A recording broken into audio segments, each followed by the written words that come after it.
Hai guys, teman-teman pemirsa, jumpa lagi dengan saya. Saat ini saya akan menyampaikan 10 ciri cewek punya pacar banyak lebih dari satu.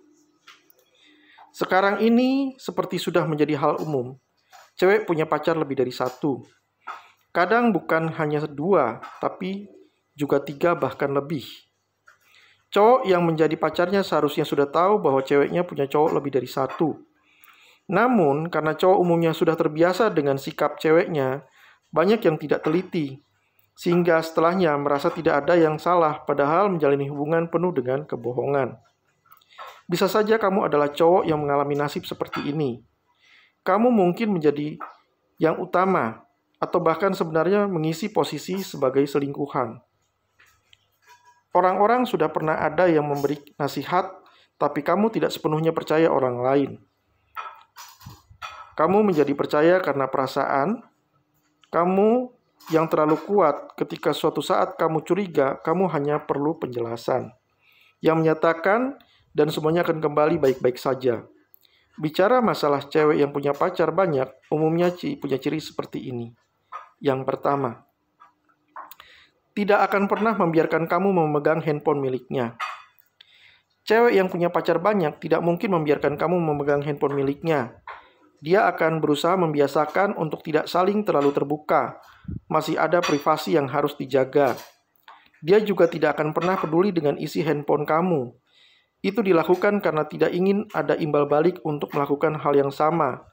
Jika saja terpaksa meninggalkan handphone miliknya, pasti ada kunci, password, dan kamu tidak akan pernah tahu kunci atau sandi dari handphone tersebut. Ini bisa terjadi karena cewek umumnya menjadi pihak yang dihubungi lebih dahulu. Maka sangat wajar jika sewaktu-waktu ada yang mengirim pesan sayang secara mendadak. Kedua, jika menerima panggilan telepon akan seperti ini. Ketika kalian sedang berdua, kemudian dia menerima panggilan, tentu saja dia akan menjauh.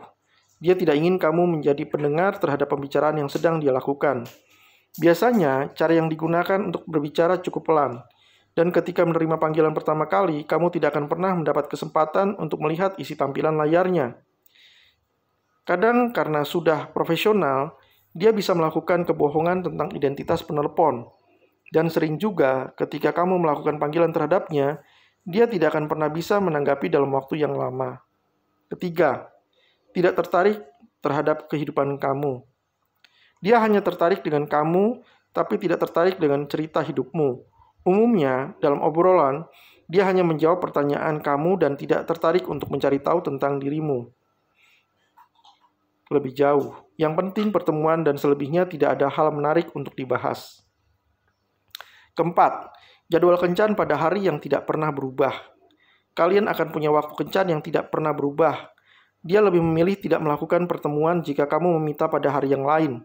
Dan saat dia menolak pertemuan pada hari lain yang kamu inginkan, saat itu juga dia seperti menghilang dan susah dihubungi.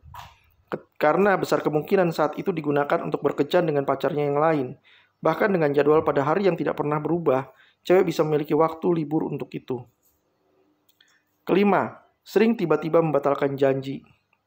Padahal sudah memiliki waktu yang hampir sama setiap minggunya, tapi sering juga dia tiba-tiba membatalkan janji begitu saja. Padahal tinggal beberapa menit lagi kalian melakukan pertemuan. Ini sering kali terjadi jika kamu tidak begitu penting dan tidak menjadi prioritas utama. Dia mungkin saat itu sedang ada pertemuan mendadak dengan pacar yang lebih dia prioritaskan. Keenam, kamu tidak akan pernah bisa menuntut hal ini.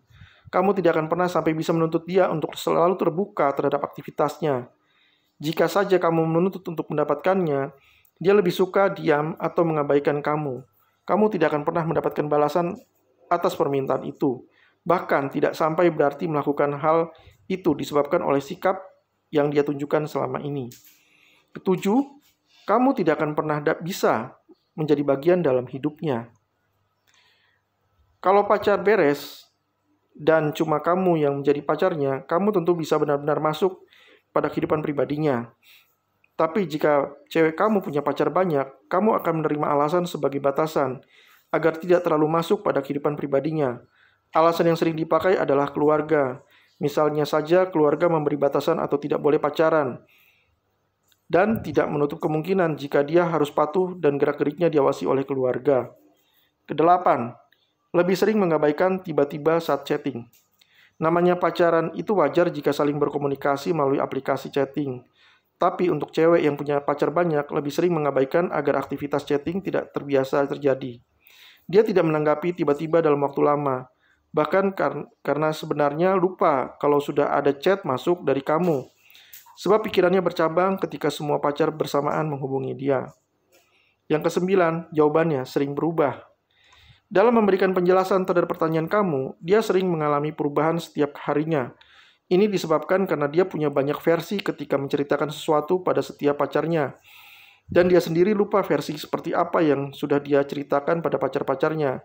Makanya wajar jika cewek banyak pacar itu kebanyakan tidak suka bercerita banyak dan malas untuk membalas pertanyaan yang sifatnya bisa membuatnya ketahuan. Dan yang ke-10, sekali marah akan seperti ini. Sekali marah, dia tidak butuh banyak kompromi. Dia akan mendiamkan kamu dalam waktu yang lumayan lama, setelah sebelumnya sering mengabaikan pertanyaan dari kamu. Dia tidak peduli dengan alasan kamu. Yang jelas, kalau sudah marah, kamu harus minta maaf darinya. Itu pun dia tidak langsung memaafkan. Ya, kamu harus minta maaf, tapi dia belum tentu memaafkan. Dia butuh waktu dan sering meminta waktu untuk sendiri dulu. Setelahnya, jika kamu tidak menghubunginya, maka dia tidak akan pernah menghubungi kamu. Hal ini akan terjadi terus-menerus dan sering sekali dia menjadikan kemarahan sebagai cara untuk menghilang hingga beberapa hari. Dengan ini, kamu akan semakin merasa perlu untuk mengejarnya. Demikian dari saya. Jangan lupa klik subscribe seperti ini. Klik subscribe, klik like, tekan tombol lonceng, komentar, dan share. Terima kasih.